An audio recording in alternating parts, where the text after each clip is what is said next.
సాయిరామ్. నేను మీ అశోక్ మహారాజ్. ఈరోజు మన టాపిక్ కలహాల కాపురము అంటే భార్యాభర్తల మధ్యన సమస్యలు. సహజంగా మనం గమనించండి, ఒక భార్యాభర్త ఒక వివాహం జరగాలంటే ఎన్ని జాగ్రత్తలు మన పెద్దోళ్ళు తీసుకుంటారు. ఇటు వాళ్ళిద్దరి జాతకాలు పొంతం చూస్తారు, వాళ్ళిద్దరి యొక్క స్టేటస్ అంటాం కదా దాన్ని చూస్తారు, వీళ్ళింటికి వాళ్ళు వెళ్తారు, వాళ్ళు వెళ్ళి వాళ్ళ యొక్క బ్యాక్గ్రౌండ్ వాళ్ళ గురించి మంచి చెడ్లన్నింటిని విచారించుకుంటారు. వాళ్ళు మన ఇంటికి వస్తారు, ఇంకా మన పెద్దోళ్ళతో డిస్కషన్స్, వాళ్ళ పెద్దోళ్ళతో డిస్కషన్స్ ఎన్నో జరుగుతాయి. అన్నీ చేసి ఇంత ఎందుకు చేస్తున్నాం వాళ్ళ గురించి అంటే వీళ్ళిద్దరి యొక్క కాపురము మంచిగా ఉండాలి అనేటువంటి ఉద్దేశంతో ఇంత రాద్ధాంతం చేసినా కానీ ఎక్కడో మైనస్ జరుగుతూ ఉంటుంది. ఆ మైనస్ వల్ల వీళ్ళ మధ్యన స్పర్ధ అనేది వస్తుంది. దీంతో ఒక 6 నెలలకు, సంవత్సరానికి, 2 సంవత్సరాలకు ఇద్దరి మధ్యన మనస్భేదాలు, ఇంకేదో వివాదాలు తిరుగుతూ ఉంటాయి. ఇది సహజంగా జరిగేటువంటి పరిస్థితి. ఇంకా లవ్ మ్యారేజ్ అంటారు, ఇంకా చెప్పనక్కర్లేదు. అది ఇంకొక సిస్టమ్. అది వేరే పక్కన పెడతాం. కానీ అది లవ్ మ్యారేజ్ కావచ్చు, లేదా వివాహం కావచ్చు, పెద్దలు కుదిరిసిన వివాహం కావచ్చు. జనరల్గా జాతక పొంతనలో మనం చూసేది ఎంతవరకు చూస్తారంటే, పొంతన కుదిరిందా అంటే 18% కంటే ఎక్కువ వచ్చిందా, ఓకే అనుకుంటాం. దాంట్లో ముఖ్యంగా గమనించాల్సింది లగ్నము.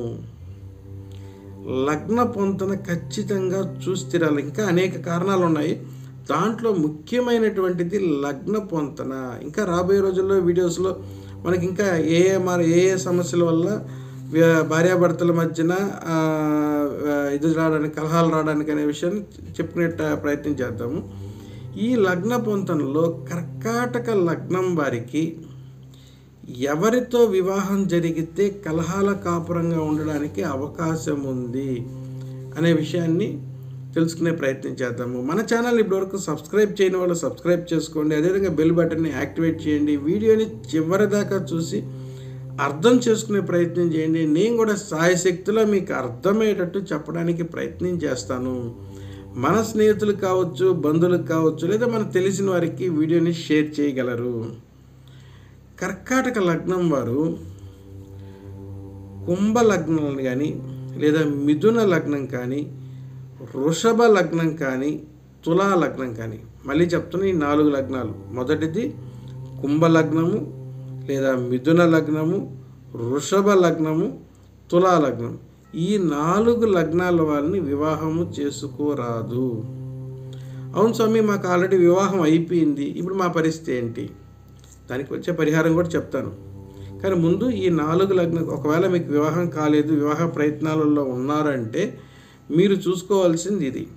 లేదు వివాహం అయిపోయి కలహాల కాపురంతో ఉన్నారు అంటే మీది కుంభలగ్నమా, లేదా మీ వారిది కుంభలగ్నమా, అయితే మీది ఏ లగ్నం వస్తుంది?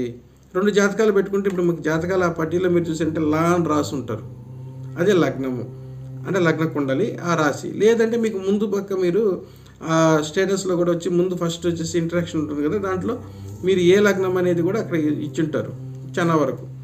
కానీ ఈ లగ్నాన్ని తెలుసుకొని ఒకవేళ ఈ 4 లగ్నాలలో కానీ మీ భార్యాభర్తల్లో ఎవరున్నా కానీ సరే మీకు కలహాల కాపురంగా కానీ ఉంటే మీరు చేయాల్సినటువంటి పరిహారం ఏంటంటే,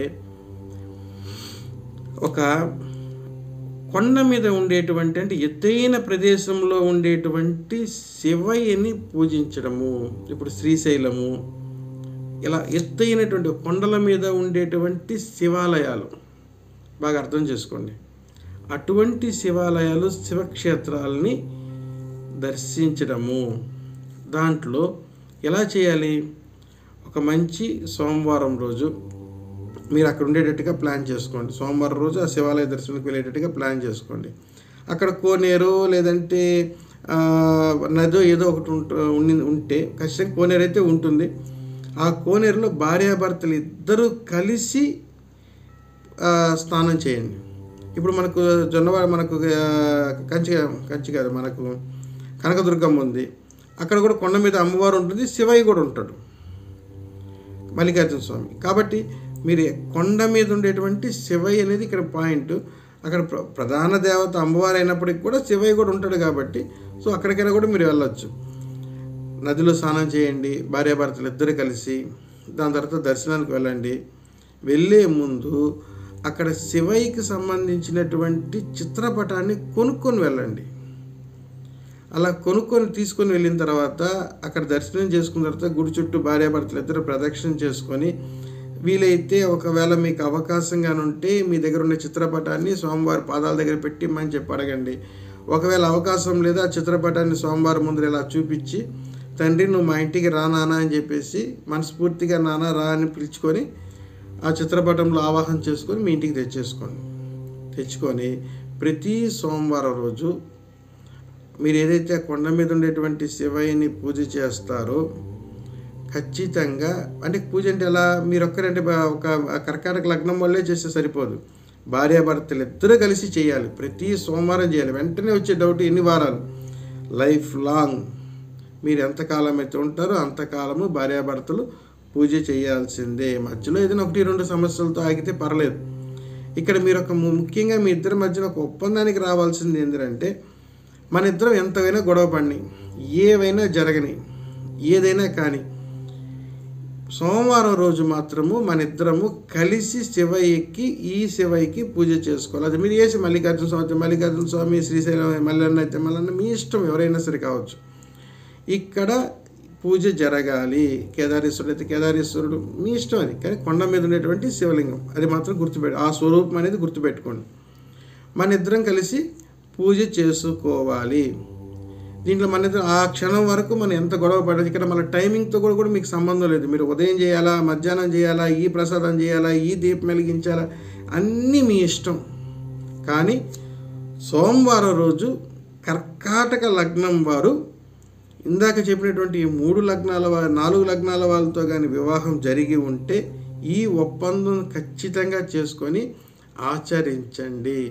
దాని ద్వారా మీ కలహాల కాపురము క్రమంగా ఒక మంచి అవగాహనలోకి మీ ఇద్దరు కూడా రావడం అనేది జరుగుతుంది. భగవంతుడి యొక్క అనుగ్రహంతో మంచిగా పూజ చేసుకోండి. భార్యాభర్తలు ఇద్దరు కలిసి మంచి కాపురం అనేది ఏర్పడుతుంది. ప్రశాంత జీవితం అనేది ఏర్పడుతుంది. వీడియోగా నచ్చినట్టయితే లైక్ చేయండి. మీకు అర్థమయ్యేటట్టే చెప్పానని భావిస్తూ ఉన్నాను. మీరు అర్థం చేసుకుంటారని ఆశిస్తూ ఉన్నాను. మన ఛానల్ని సబ్స్క్రైబ్ చేయండి. సర్వే జన సుఖినో భవంతు. సర్వత్రా శుభం కలగాలని కోరుకుంటూ సాయిరామ్.